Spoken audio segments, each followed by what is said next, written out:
22 ലക്ഷം കുട്ടികൾക്കാണ് ഡൽഹിയിലെ air pollution കാരണം ലങ് ഡിസീസ് റിപ്പോർട്ട് ചെയ്തിട്ടുള്ളത്.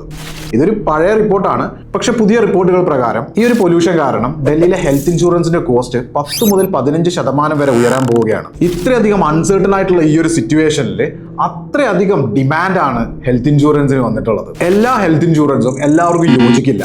എങ്ങനെയാണ് പ്രോപ്പർ ആയിട്ട് ഒരു ഹെൽത്ത് ഇൻഷുറൻസ് സെലക്ട് ചെയ്യേണ്ടതെന്ന് നിങ്ങൾക്ക് അറിയോ?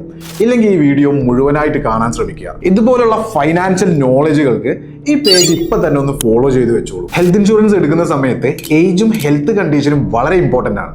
അതായത് ഇപ്പോൾ നിങ്ങൾക്ക് എന്തെങ്കിലും ഹെൽത്ത് ഇഷ്യൂസ് ഉണ്ടെങ്കിലോ അതല്ലെങ്കിൽ മേജർ ആയിട്ടുള്ള എന്തെങ്കിലും ഹെൽത്ത് ഇഷ്യൂസിന് മുൻപ് ട്രീറ്റ്മെന്റ് എടുത്തിട്ടുണ്ടെങ്കിലോ അതൊരിക്കലും മറച്ചു വെച്ചിട്ട് പോളിസി എടുക്കരുത്.